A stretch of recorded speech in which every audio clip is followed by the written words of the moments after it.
you guys are watching this and you've already failed on your New Year's resolution, don't worry, because 80% of people already have failed on their New Year's resolution by February. Welcome to Loans Elevated, the podcast that brings you the latest industry news, expert interviews, and insightful discussions that will help you stay ahead in this dynamic market. I'm your host, Broch Lassig, and I've spent years in the trenches of the mortgage industry, helping individuals and businesses navigate the complex landscape of real estate financing.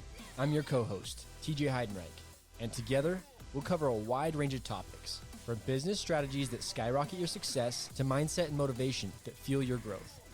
Today we're talking about a unique and probably doesn't seem very timely topic, which is goal setting, and I would say going deeper, vision planning. And TJ looked up a pretty interesting stat, which is why we thought it would be good to present this week. Yeah. So what did you look up? If you guys are watching this and you've already failed on your New Year's resolution, don't worry, because 80% of people already have failed on their New Year's resolution by February. That's insane. So 30 days into the new year. Exactly. So you can start over. It's not too late. Don't let the whole rest of the year go to crap because you've already failed. Let's do it the right way. Yep. So today we're going to go over some tactical steps that have been really helpful for us in goal setting and trying to get our minds on the right track, but also kind of give some telling insight from our perspective as to why we think so many people fail at their goals. And I think the underlying reason from my perspective is people fail at their goals because there's not enough meaning or purpose attached to the goals they're setting. They're probably goals that were set from some outside influence, some influence from a boss, a friend, a spouse, something you saw on a podcast or whatever. And you're like, oh man, that seems like a cool goal. So you set the goal, but there's not enough meaning and purpose behind it. Why behind it? Yeah, exactly. So you don't. And some of this stuff is a little bit like kind of overcooked and talked about a lot, but there's a lot of meaning to what we're about to say. So please listen. Don't allow some of the cliche-ness of what we're talking about allow you to tune off, because this is really important. I think you're going to find a ton of value in what we're talking about today. So, Tej, do you want to dive into the first couple bullet points? Yeah, I think the first thing you have to analyze with your goals, whether that be in business, fitness, whatever you're trying to do, whatever aspect of life you're trying to work on, is what is working, what is, and what's not working too. I think they go kind of hand in hand. But to backtrack a little bit, last year, you and I, we were down in Southern Utah for our team activity, and we snuck away one morning to a coffee shop to go set some goals. I had some pretty lofty goals that I wanted to reach. I was sharing them with Broch, and he shared that message with me. He was like, okay, do you want these goals, or is there an outside influence that is making you want these goals? And I sat there and thought, I'm like, well, shit, maybe I'm the one that doesn't want these goals. Or an unpure motivation. Right. That's the hard thing. Right, exactly. And at the time I was also listening to a podcast that was feeding me a lot of this information that was causing me to set some of these goals. And that day I changed the goals dramatically, and it filled my cup way more, and it gave me a lot more clarity in what I was working towards. Mm-hmm. So I think that's really is first step. Yeah, getting clear. Mm-hmm. Yep. And so, like, to help you do that, because this is a process to get clear. Mm-hmm. But like Tej said, we went out, and there was a beautiful scene that we were, nice view that we were looking at, and we chilled for, it was hours. We went early. I think we left at like 6 o'clock in the morning, posted it up, chilling, looking at the beautiful scenery for like an hour of cumulative time, probably just sitting there in silence. Yeah, we didn't even say anything to each other. But we challenged each other to say, man, like, what is it really? But to simplify to the first couple bullet points TJ said is think over the last year. What worked last year? Mm-hmm. What actually propelled you to accomplish what was important, to fill your cup, to keep you driven, to keep you alive, to keep you fueled, running for whatever you were pursuing? What worked? And then think, what didn't work? Like, what were these weird things, these podcasts, these ideas that you got that pulled you off track or made it, like I said, unpure, something that wasn't like really filling your cup? It didn't have any meaning for you, except for maybe provided some motivation in the moment or for the day or the week or whatever. But it's something that's like not satisfying you. And if it's not satisfying, like, stop it, because you're not going to actually do it. It'll create a ton of resistance in your life. You're not going to get to the goal anyway. Yeah, well, that's because motivation runs out. Motivation can only last for so long. You've got to find something that passion and discipline Mm-hmm. that you want to strive towards. Mm-hmm. And I think, I'm sorry, I'm going a little bit off script here, but you have to have vision. We oftentimes, to start off, we talk about what we want our life to look like, not right now, not 1 year away, but 5 years away, 10 years away, in retirement age, what that really wants to look like. And we reverse engineer according to that. That's right. That is the mega trick. And we're going to kind of dive into some more of that towards the end of this, give you some really good takeaways on how to accomplish that. But so question 1, what's working? Question 2, what isn't working? And just get real, like distill this down to not trying to say what you think somebody wants you to say or whatever. This is all independent work. No one even needs to know about it, right? So just be true and authentic and real on this little journaling session. What's working? What isn't working over the past year, couple years, 5 years, whatever. And then the next question is thinking over whatever time horizon you say, most commonly like over the past year. What is one thing you want to stop doing? What's one thing you want to start doing? And what's one thing you should continue doing because it is providing benefits? And like TJ said earlier, I think the important thing is chalking this down into each individual element of your life. So it's like if you're setting goals professionally in your real estate business or other business, like what should you stop doing in your real estate business? What should you start doing in your real estate business? What should you continue doing? You could even go down a little further and say, what should you stop doing in your prospecting efforts? What should you start doing? What should you continue doing? And kind of just allow this to build. But those 3 bullet points are simple questions just to get the juices flowing. Would you add anything to that? I think that's perfect. One thing we do is theme our months according to that as well. So, for example, say you want to expand your network in business. Well, what you could do is maybe you have one theme for 1 month that it is solely focused on social media for expanding your network. So you're adding in your time block, maybe for 30 minutes, you're going in and just commenting on people's posts to interact with them and have them interact with you, or you're filming different types of content to interact with more people to expand your network. Maybe 1 month it is more focused on events. So maybe you're hosting an event for someone, or you're attending more events to expand the network. Just make sure you're theming the month that's ultimately driving you towards the goal at the end of the journey. And what TJ said earlier, we basically always start with the vision. So we actually, in our businesses, literally, our business planning that we do at the beginning of the year, we have a theme for the year for our business and our lives and other things, but we'll just talk about business. We have a theme for the year, and then we have a theme for the quarter, and then we have a theme for the month, and then we do content planning with our team. It's basically, how are we pursuing our sales efforts in our mortgage businesses with our team? And we have a theme for the week. Yep. So we know what we're talking about for the week, and that feeds the month, and that feeds the quarter, and that feeds the year. But it always starts with these. So theme of the month is not, like, you shouldn't start there. It's just imagine a thematic goal, and that thematic goal is like, what is the vision? What do you want to accomplish? Now just reverse engineer and try and simplify stuff. Then it's not emotional. It's very tactical, and you're just doing something that makes sense. What I find is if you don't have this buy-in to a vision, or what we're calling a theme in this case, if you don't have that buy-in, that's where you can be listening to a podcast and it's like, oh shoot, I'm going to take the left turn here. And then you listen to another podcast. Oh man, I'm going to flip around and go the other way. Right. And then you listen to another podcast and you're going to go another direction.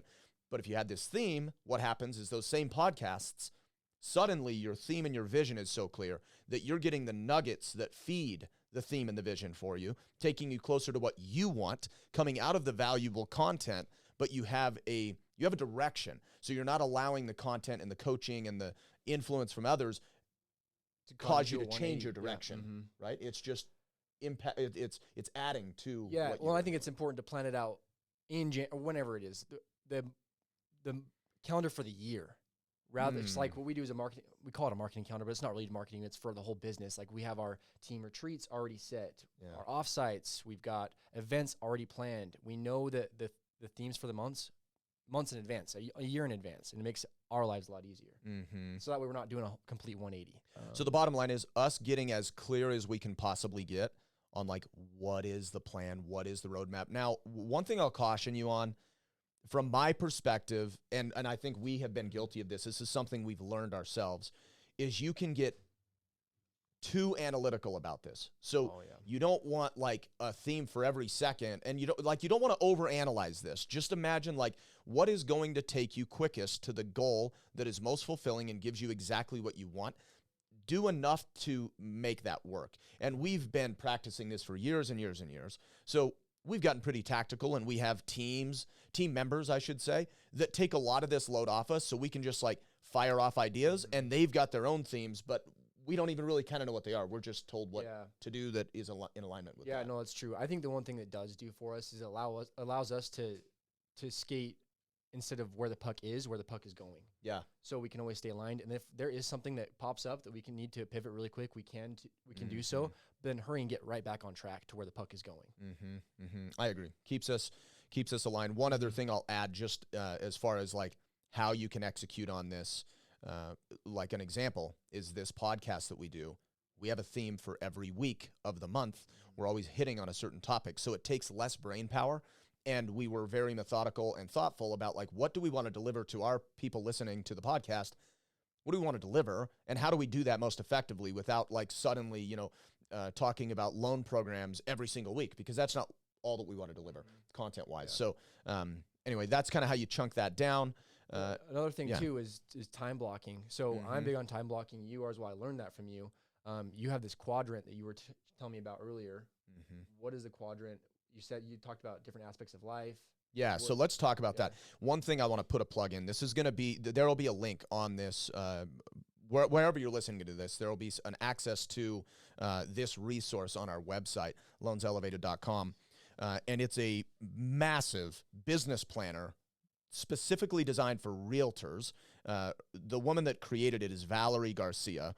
She's clearly a badass because there is so much good information that we're sharing. Some of the information we're sharing today came directly from this. Although we've been practicing it, she puts it in a pretty manageable way in this worksheet. So we're going to link that on the page where you guys can access it. But one of these cool things that we discovered in this, because we're huge time blockers, but it's a very difficult muscle to build, and so many people are resistant to it unless you have consistent coaching like I had, and then I was just the consistent coach for TJ, and now we're the consistent coaches for the people on our team, and we're pretty dang good at it. But it takes consistent coaching, and there's some resistance that you got to get over. But this quadrant, this kind of simplifies how to start time blocking. So the quadrant is this. Imagine a 4-quadrant box, and you've got income-producing activities on the top left, and then the top right, you have relationship-building activities. And then bottom left, you have administrative activities or administrative duties or tasks that you need to do. And then on the bottom right, you have professional development or personal development. And that seems to just encompass, in a professional sense, everything you would need to put into your business or professional calendar. Of course, there's family and there's all these other things, but these are the things. So all those quadrants are business oriented? Yeah, because there's nothing, I mean, like, professional development / personal development could be like. So the relationship building, that's for professional relationships. Correct. Gotcha. Right. Yes. Okay, yes. And then you could have other things like you could do similar things for the family, but I just want to clarify that this is for business planning. Cool. This part of it. So then the idea is you list those quadrants, and then in each quadrant, you just start listing all the things you do. So income producing activities, realtors, there's so many different things you do. You might be cold calling, you might be doing pop buys, you might be doing farming, you might be doing whatever, calling your database every week. You might be doing events. There's so many different income producing activities that you're doing that you can draw a straight line from this activity created dollars in my bank account. List all those out and then go to the next category, relationship building. How are you building relationships in your business? What are you even doing? It forces you to think critically about what you're doing, and you do that in each quadrant. And then go through and narrow this down. So I think about the Pareto rule, which is 80% of what you're doing is not needed, and the top 20% is what you have to identify, and then just go all in on that top 20%. You're going to get way better results over time. So now you narrow stuff down. In each quadrant, what is the top 20% of things that I've listed that are the most important things? And then and some of that might mean that some of those activities become consolidated into one thing. And now you just take that top 20% that you've done through this little exercise and you plant that stuff into your time block so that there's meaning. Again, now there's meaning behind it. You know why in the world you're doing what you're doing. And it's kind of like a big rocks thing. Exactly. You can make sure you're getting the most important stuff done. It's out of the way. You don't even have to think about it. It's automatically happening. Yep. And the cool thing about this is it allows you to just naturally, because of the way the exercise is designed, it allows you to chunk the activities in big blocks on your calendar. So, Tej, you should talk about what we learned through our coaching and what we've really leaned into, which is the red, green, gold, because this kind of speaks to it. But I want to just reaffirm this point of chunking your activities. Oh, for sure. So what he was talking about first was the income generating activities. We call that green time. So anytime that's on your calendar, we legit have it printed off where our calendar is green. That's when we're making our calls, we're meeting with clients or meeting with referral partners. That is green time where we're actually generating and producing money. So that could also include in this exercise relationship building activities. Correct. Yep, if you're going to lunch or doing whatever to help strengthen that relationship. Then you've got red time. Red time, it is not necessarily bad, but what red time is, that's when you're working on building the business, the logistics of the business. Maybe you're meeting with your team. Maybe you're going through your email. You're just doing the stuff that's not necessarily generating cash, but it has to get done in order for the business to run. So imagine the bottom two categories. So this is administrative and professional/personal development stuff. That's red time because you're not actually creating income. Yep. And then you've got gold time. This is going to be either for family and or personal development. So this is going to be your date night, or this is going to be going to the gym, anything that's going to be working on yourself and or your family.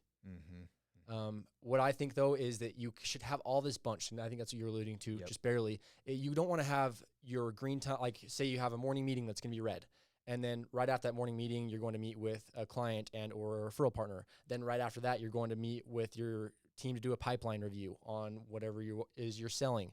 You're switching your brain and using different parts of your brain that is going to slow you down because you're trying to get focused on one aspect of your business, and then you're switching the red quadrant back to the green, back and forth, and it's going to make your life hell because you're going back and forth all the time.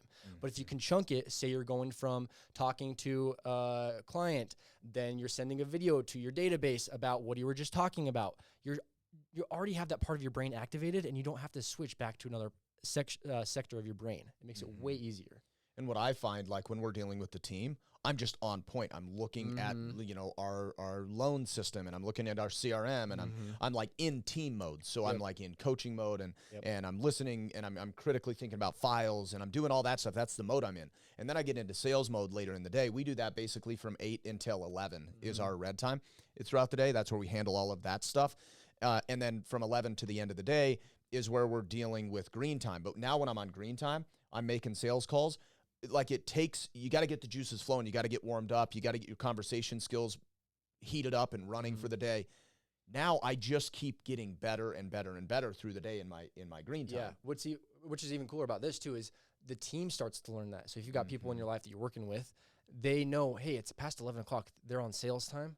I'm not going to bug them. It's not an issue that really needs to be brought up today. I can talk about it tomorrow morning. Well, and the cool thing is, it's so consistent in our business. We never talk about a file outside of that red time. Literally never. Now, again, we are so blessed to have an extraordinary team. So we got people that are this took training. It wasn't like this happened overnight. It took forever, years and years and years. I mean, frankly, I've been dealing with this. Most of my focus has been over the past 12 to 15 years, building this team and building this time block and this process. But now we're so lucky and we're really good at it. And our team, to TJ's point, like we've created this habit in our team where it's like, all right, we're dealing with deals at this time. And then after that, our team also, now we've got leveraged green time, if you will, because our team is now calling our clients while we're calling business partners or we're calling other clients. And we're literally getting 2 or 3x, maybe more. Our reach, of the efforts. And they're on point way more than we're on point, or I mean, as well as we're on point. And no one's interrupting each other. And I think what's made that work so well is the team is also bought into our vision, which goes into the next point is the VTO. You want to dive into the VTO? Yeah. So, gosh, there's a lot about this. So the VTO, we'll actually link the VTO as a resource too. There's a good book called Traction. Yep. There's a lot of X's and O's in it, but we've pulled some good nuggets from that we use on the daily for our team. Yep, 100%. And it's EOS is the company that created this VTO, Vision Traction Organizer is what it stands for. And I would say it's like the lifeblood of our business to make sure that we stay on track. So we'll be sure that we link that here as well. This is twofold. So I'll start with the one thing that might be a little bit easier, and then we'll dive into the VTO, why it's so powerful for us. But value proposition is something that TJ and I have spent 3 to 4 years really, really, really honing that in our business, because what we felt like is as the business moves, because every business in life, the only thing that's constant is change, right? It's always moving, but we're like, holy crap, we're not going to just keep changing what it is that we're delivering to the marketplace. This is ridiculous. We don't have a consistent message and theme. We focused on that now. And our direct message and theme now, or consistent message and theme now, is we're holistic mortgage planners. And then we've broken that down into 3 very defined pillars of how we bring value to our clients, whether it's a first-time buyer all the way up to a sophisticated investor or somebody retiring and downsizing into their final home. We optimize leverage for their unique situation, which enables us to mitigate financial risks. Again, this changes depending on the lifestyle that they're living and the time of their life, which allows us to maximize wealth creation, or in other people's scenario, wealth preservation. Now, we're not financial planners, but we try to think through the process of how does investing in real estate and financing of real estate play a role in all this stuff, and how can we coordinate with their third-party financial planners or other like legal team, whatever it is, how do we coordinate with them to create the most holistic plan for their lives? And we have referrals. If you don't already have a team on your side, we got referrals for the people that are not mortgage people or real estate people, which you would already know. So that value proposition is very meaningful for us. And it allows us to just we're 100,000% driven and focused on we know this is something massively valuable that we deliver to our clients, our business partners, and anyone that we can encounter in business. And our competitors cannot compete because it's just the fabric of who we are. Well, what's crazy is we went back to the roots for the same thing for this. I remember sitting down in your office when we were chatting about this, how we created this value proposition. We were talking about, again, what do we actually want? Yep. Because we weren't having fun being order takers. Yep. We're like, when we have fun is when we're strategizing with people. And then we that created the 3 pillars that he just talked about. Yep. And then from there, we realized we weren't having fun when it was like, okay, here's your loan, have fun. We call that McDonald's mortgage. Yep, when we were taking orders, putting our hand out the window, it's like, this is stupid. What we love is when we sit in those consultations with clients and we coach them through a different way of thinking and a different strategy, which is ultimately their choice to execute on. But it is life-changing. It's the biggest investment they're ever going to make. And people literally are tearing up, and they didn't realize what is possible. Yep. And we just coach people through that. So we're really excited and invigorated about it, which makes us way more impactful in business. So that value proposition, really getting an understanding of what is it that you deliver to your team, your clients, your business partners. What is that thing? What's the value proposition you give that you can be passionate about and is meaningful for you? I think that's first and foremost. Yeah, very, for sure. very important. Yep. And then the tactical thing here is Vision Traction Organizer. So we've been talking a lot about vision. I think value prop and having something meaningful or purpose is really what I would say. Your purpose in business is at the pinnacle. That's like the top of the food chain. And then you dive into vision. And this Vision Traction Organizer allows you to basically identify what are your team's core values, and what is your 10-year vision, and what are your strategies and your proven processes and all these things that make you unique. And then it dives into your 3-year plan, and then it dives into your 1-year goal, and then it dives into your quarterly rocks. And the cool thing is our 10-year vision has been in place for about 5 years now, the current 10-year vision. So we have 5 more years to get there. But literally any person on our team could actually tell you what it is without looking at anything. They know exactly what the vision is. So they're bought in to why in the world we're doing what we're doing. And then the 3-year plan just feeds into that vision. So that's it gets a little bit more tactical as far as what are the hires we need to make? What are the systems we need to integrate? What are the things we have to do? And then you go to the 1-year plan. It's okay, for us to get there in 2 more years after this year, how are we going to accomplish, how are we going to make meaningful steps this year to accomplish that 3-year plan that leads into the 10-year vision. And then quarterly, what are we going to do this quarter that gets us to that 1 year, so on and so forth. And it just tracks. What's its even way more up. fun with this too is we've got data from years and years that we can show the amount of activity we need to be doing in order to get and reach those goals, whether that's the number of lead goals. Okay, well, in order to get this number of leads, we need to be talking to this amount of people. In order to be talking to this amount of people, we have to adjust our time blocks to this many hours of prospecting.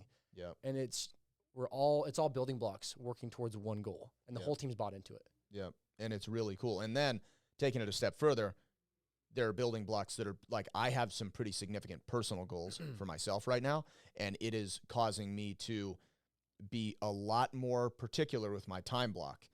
And the team is 100% bought into that. They know why I want to do it. They know what the plan is. They know what the vision is. And ultimately, it doesn't interrupt what our long-term vision is. It just forces me to make different decisions and us to work as a team to ultimately get there. And same with TJ. He's got other personal goals, and all this bakes in. So it's really cool. But I just want to reel things back. We got into a lot of data. There will be 2 downloads. It's the Vision Traction Organizer, and then you'll have that business plan for realtors. It's a big 60-page workbook. It's amazing. You should for sure download it. But reel things back and remind you, we were inspired to share this information because most people have already lost sight of their goals and failed on their goals. It's not too late to restart. You should. But I think what is most important, which is the underscore of this episode, is you need to get bought into what in the world you're chasing and why you're chasing it, and then set goals that are meaningful for you so that you don't let them go. Because that's one thing we don't do. My goals never fizzle because they mean so much to me, and you know what they are, so you hold me accountable. My wife knows what they are. She holds me accountable. And it's like there's so much meaning behind it and so much purpose and so much thought put into it. It never fizzles. It's just not like... It's just the way we live life. Exactly. Yeah, it's crazy. So anyway, you got anything to close it up? No, I think that was good. If you guys have any questions with this, let us know. We'd love to help out wherever we can. Yep, awesome. Thanks, guys. Thank you for tuning in. For more industry insights, follow us on all platforms at Loans Elevated.